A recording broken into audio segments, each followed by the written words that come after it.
नमस्कार आदाब दोस्तों, चलिए आज 9 अप्रैल सुबह देश की ताजा बड़ी खबरें आपके लिए लेकर हाजिर है। चलिए दोस्तों, सबसे पहले डालते हैं सिर के ऊपर। कर्नाटक विधानसभा चुनाव को लेकर कांग्रेस पार्टी का मुसलमानों को लेकर बड़ा ऐलान। कांग्रेस ने किया वादा, सत्ता में आए तो मुसलमानों का 4% कोटा करेंगे बहाल। बीजेपी को झटका। हैदराबाद में रामनबी जुलूस में गॉडसे की फोटो को लेकर अशुद्ध यूनिवर्सिटी का भगवाधारियों पर हमला। कहा भारत के पहले आतंकवादी का नाम नाथुराम गॉडसे। केरल के सीएम पिनराई विजयन का बीजेपी आरएसएस पर तीखा हमला। कहा एनसीईआरटी की किताबों में बदलाव भगवाकरण का उद्देश्य। सपा नेता स्वामी प्रसाद मौर्य का बीजेपी पर हमला। बोले अखंड भारत की नौटंकी करने वाले लोगों को बाहर जाना चाहिए। अल-अक्सा मस्जिद पर हमला करने वाले यहूदी देश इजराइल को बड़ा झटका। इजराइल में आतंकी हमला, 3 लोगों की मौत। राहुल गांधी की सदस्यता पर अमित शाह का बड़ा खुलासा। बोले विपक्ष ने सदन को नहीं चलने दिया, इसी कारण राहुल गांधी को अयोग्य घोषित किया गया। मायावती ने की योगी और मोदी सरकार से बड़ी मांग। कहा पुरानी पेंशन योजना लागू करे भाजपा सरकार। कहा डबल इंजन की सरकार में जनता डबल परेशान। मुख्यमंत्री योगी और प्रधानमंत्री मोदी को जान से मारने की धमकी देने के आरोप में नाबालिग छात्र को नोएडा पुलिस ने किया गिरफ्तार। तो दोस्तों, सभी खबरों को एक एक कर विस्तार से आपको बताने वाले वीडियो को दिल से लाइक कर चैनल को सब्सक्राइब शुरू कर लें। इसी के सबसे पहली बड़ी खबर कैलकुलेशन। कर्नाटक विधानसभा चुनाव से पहले कांग्रेस पार्टी का बड़ा ऐलान, सत्ता में आए तो मुसलमानों का कोटा करेंगे बहाल। बीजेपी को झटका, चौंसा पदें। कर्नाटक में विधानसभा चुनाव के लिए 10 मई को वोट डाले जाएंगे, लेकिन इससे पहले कांग्रेस पार्टी ने आज मुसलमानों को लेकर बड़ा ऐलान कर दिया है। कांग्रेस ने बीजेपी सरकार द्वारा लिए गए फैसले को पलटने का वादा मुसलमानों से कर दिया है। कांग्रेस नेता डीके शिव कुमार ने कहा कि कर्नाटक में हमारी सरकार सत्ता में आती है तो हम 4% मुसलमानों को दिए जाने वाले आरक्षण को बहाल करेंगे। कांग्रेस प्रमुख डीके शिव कुमार ने शुक्रवार को दोहराया कि कांग्रेस सत्ता में आने पर 4% मुस्लिम कोटा बहाल करेगी। उन्होंने कहा कि बिना किसी जटिलता के हमने अपनी 2 लिस्टें जारी कर दी हैं। उन्होंने कहा कि जैसे ही हमारी सरकार कर्नाटक में आएगी, हम आरक्षण के मुद्दे को रद्द कर देंगे और मुसलमानों के हितों की रक्षा करेंगे। दरअसल आपको बता दें, मार्च महीने में बीजेपी की कर्नाटक सरकार ने मुसलमानों के तहत 4% जो आरक्षण मिलता था उसको खत्म कर दिया है। बड़ी मंडल की श्री रामनबी जुलूस में नाथुराम गॉडसे की फोटो पर अशुद्ध यूनिवर्सिटी का बड़ा हमला। कहा भारत के पहले आतंकवादी का नाम नाथुराम, चौंसा पदें। रामनबी के मौके पर जहां बिहार और पश्चिम बंगाल में हिंसा भड़की, वहीं हैदराबाद में रामनबी जुलूस के दौरान लोग नाथुराम गॉडसे की तस्वीर लेकर नाचते दिखाई दिए।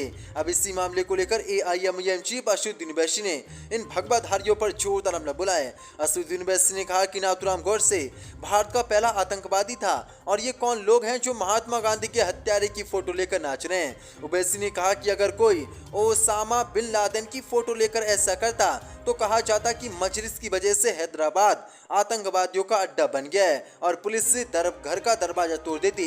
लेकिन अब सन्नाटा क्यों है? इन लोगों पर पुलिस कार्रवाई क्यों नहीं करती है, जबकि भारत का पहला टेररिस्ट आतंकवादी नाथुराम गॉडसे है जिसने महात्मा गांधी को मारा था। इसी के साथ बड़ी मंडल की केरल के सीएम पिनराई विजयन का मोदी सरकार पर तीखा हमला। कहा एनसीईआरटी की किताबों में बदलाव भगवाकरण का उद्देश्य, चौंसा पदें। केरल के मुख्यमंत्री पिनराई विजयन ने आज मोदी सरकार समेत आरएसएस पर गंभीर आरोप लगाया है। उन्होंने कहा कि एनसीईआरटी की किताबों से कुछ अध्यायों और खंडों को हटाने का फैसला भगवाकरण को बढ़ावा देने के उद्देश्य से लिया गया है। उन्होंने कहा कि राजनीतिक मंशा से एनसीईआरटी की पाठ्यपुस्तकों से कुछ अध्यायों और खंडों को हटाने का निर्णय न केवल इतिहास का खंडन है बल्कि आपत्तिजनक भी है। उन्होंने कहा कि 12वीं की कक्षा की राजनीति विज्ञान की किताब से गांधी की हत्या और बाद में आरएसएस पर प्रतिबंध लगाने वाले खंड को काट दिया गया था। उन्होंने कहा कि संघ परिवार इतिहास के निरंतर भय में रहता है क्योंकि ये उनके असली रंग को उजागर करता है। वे इतिहास को फिर से लिखने और उस पर झूठ का पर्दा डालने का सहारा लेते हैं। इसलिए हमें एनसीईआरटी की पाठ्यपुस्तकों से कुछ वर्गों को हटाने के बीजेपी सरकार के फैसले का पुरजोर विरोध करना चाहिए। सत्य की तभी जीत होगी और सत्य की जीत होने दो। उन्होंने कहा कि केवल मुगल इतिहास की ही बात क्यों की जा रही है, गणित, विज्ञान, भूगोल समेत सभी विषयों के कंटेंट हटाए जाएं, सिर्फ मुगल इतिहास से क्यों हटाया जा रहा है। इसलिए इस फैसले का, बीजेपी सरकार के फैसले का सभी को विरोध करना चाहिए। इसी के साथ श्रीपट के मंडल कृष्ण स्वामी प्रसाद मौर्य का भाजपा पर बड़ा हमला। बोले अखंड भारत की नौटंकी करने वाले लोगों को बाज आना चाहिए, चौंसा पदें। समाजवादी पार्टी के वरिष्ठ नेता और एमएलसी स्वामी प्रसाद मौर्य ने एक बार फिर से हिंदू राष्ट्र को लेकर भाजपा पर बड़ा हमला बोला है। स्वामी प्रसाद मौर्य ने कहा कि अखंड भारत की नौटंकी करने वाले लोगों को इस बात से पहले बाज आना चाहिए कि वो देश को हिंदू मुसलमान में ना बांटें। अगर इस देश की आज़ादी के लिए हिंदू ने लड़ाई लड़ी है तो मुसलमान ने भी लड़ाई लड़ी है, इसलिए सभी शहीदों के सम्मान में इस देश को एक रहना चाहिए। इसको जाति धर्म और पार्टी से ऊपर रखना चाहिए क्योंकि देश हम सबका है। उन्होंने कहा कि बीजेपी जब से सत्ता में आई है तब से वो दलित, आदिवासी और पिछड़ों का आरक्षण खत्म करने का काम कर रही है। भारतीय संविधान के अंतर्गत अनुसूचित जाति जनजाति के लिए आरक्षण का अधिकार दिया गया है।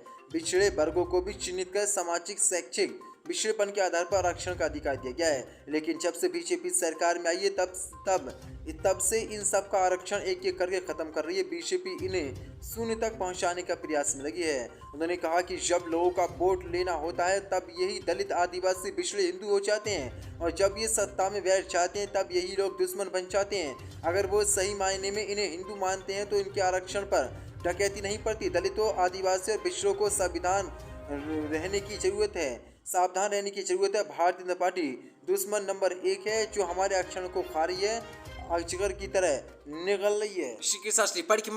राहुल गांधी की सदस्यता को लेकर अमित शाह का बड़ा बयान, बोले विपक्ष ने सदन को नहीं चलने दिया, इसी कारण राहुल गांधी को अयोग्य घोषित किया गया। चौंसापदिक केंद्रीय गृह मंत्री अमित शाह ने राहुल गांधी की सदस्यता को लेकर आज बड़ा बयान दिया है।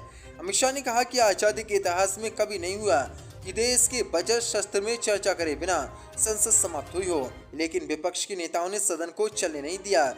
इसका कारण है कि राहुल गांधी को अयोग्य घोषित किया गया। राहुल गांधी इस सजा को चुनौती दें, आपने संसद के वक्त को बड़ी चढ़ा दिया। सिरात में आयोजित कौशाम्बी महोत्सव में अमित शाह ने रैली को संबोधित करते हुए कांग्रेस पर निशाना साधते हुए कहा कि राहुल बाबा, लोकतंत्र नहीं, आपका परिवार खतरे में है। मोदी ने परिवारवाद को खत्म किया, तुष्टीकरण को खत्म किया, इसलिए आप डरे हुए हैं। सपा बस पर कांग्रेस कोई नहीं चल चाहता था कि कश्मीर से 370 हटाई जाती, लेकिन भाजपा और मोदी जी की इच्छा शक्ति से ये काम आसान हो गया और अब वहां अमन चैन भी है। 24 की लड़ाई में पूर्वांचल बुलंदशहर की हर सीट पर कमल खिलेगा। 400 बड़ी अपडेट निकल के सामने जम्मू कश्मीर का हवाला भी दिया गया है, जहां पर आतंकवादी लगातार जम्मू कश्मीर के कश्मीरी पंडितों को निशाना बना रहे हैं, उनकी हत्या कर रहे हैं और कह रहे हैं अमित शाह यहाँ पर कि वहाँ पर शांति है और अमन चैन है। बड़ी कीमत के मायावती ने की बड़ी मांग, कहा पुरानी पेंशन योजना लागू करे सरकार, कहा डबल इंजन की सरकार में जनता डबल परेशान। बहुजन समाज पार्टी के अध्यक्ष मायावती ने पुरानी पेंशन बहाली का मामला जल्द समाधान करने की मांग की है। जारी बयान में बसपा सुप्रीमो ने कहा कि देश भर में आम लोगों के साथ साथ सरकारी कर्मचारियों का जीवन भी बढ़ती हुई महंगाई के कारण त्रस्त है। केंद्र व यूपी सहित विभिन्न राज्यों में पुरानी पेंशन योजना को लागू करने की मांग लगातार जोर पकड़ती जा रही है, जिसका समाधान होना बहुत जरूरी है। बीएसपी भी ये मांग कर रही है। मायावती ने कहा कि महंगाई के साथ साथ गरीबी, बेरोजगारी व पिछड़ेपन आदि की जटिल समस्याओं के प्रति केंद्र व यूपी सरकार को सही नियम व नीति के साथ काम करने की जरूरत है। ऐसी जन समस्याएं भाषणबाजी से नहीं हल होती हैं, खासकर तब जब यूपी में डबल इंजन की सरकार में जनता डबल परेशान है। इसका समाधान जरूरी है और जल्द से जल्द आरक्षण पुरानी पेंशन योजना को योगी सरकार लागू करे। इसी के साथ प्रधानमंत्री मोदी और मुख्यमंत्री योगी को जान से मारने की धमकी देने के आरोप में पुलिस ने नाबालिग छात्र को किया गिरफ्तार। प्रधानमंत्री मोदी और उत्तर प्रदेश के मुख्यमंत्री योगी आदित्यनाथ को जान से मारने की धमकावा संदेश भेजने के आरोप में नोएडा पुलिस ने शुक्रवार को लखनऊ से एक नाबालिग लड़के को पकड़ा है। अधिकारियों ने जानकारी दी है। माना जा रहा है कि आरोपी छात्र ने एक मीडिया हाउस को ईमेल भेजा था, जिसमें प्रधानमंत्री मोदी और उत्तर प्रदेश के सीएम योगी को जान से मारने की धमकी दी गई थी। एक अधिकारी ने बताया कि आरोपी को शुक्रवार को एक किशोर न्यायालय अदालत में पेश किया गया तथा उससे जमानत मिल गई। उन्होंने बताया कि आरोपी को जमानत इसलिए दी गई क्योंकि इस मामले में लगाए गए आरोप जमानती थे। सहायक पुलिस आयुक्त रजनीश वर्मा ने बताया कि बिहार के रहने वाले 16 वर्षीय लड़के को शुक्रवार की सुबह राज्य की राजधानी के चिन्हट इलाके से पकड़कर लाया गया था। वर्मा ने पीटीआई से कहा कि यहां सेक्टर 20 थाने में 5 अप्रैल के मामले में एक प्राथमिकता दर्ज की गई थी, जिसके बाद जांच की गई। धमकी और ईमेल भेजने वाले का पता लगाने के लिए तकनीकी टीम का इस्तेमाल किया गया, लेकिन बड़ी अपडेट निकल के सामने जिसने ईमेल भेजकर धमकी दी थी योगी और मोदी को माने कि वो 11वीं कक्षा की पढ़ाई पूरी कर रहा था और 12वीं कक्षा में उसने पढ़ाई शुरू की थी।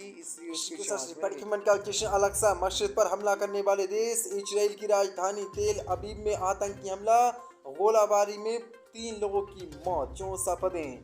इजराइल की राजधानी तेल अवीव में शुक्रवार रात हुई गोलाबारी में 3 इजरायली लोगों की मौत हुई है, जबकि कई लोग घायल हो गए हैं। इजराइल की मेगन डेविड ईडोम रेस्क्यू सर्विस ने एक बयान में कहा कि यह घटना तेल अवीव के समुद्री तटीय सैरगाह के साथ और रेस्तरां क्षेत्र में हुई।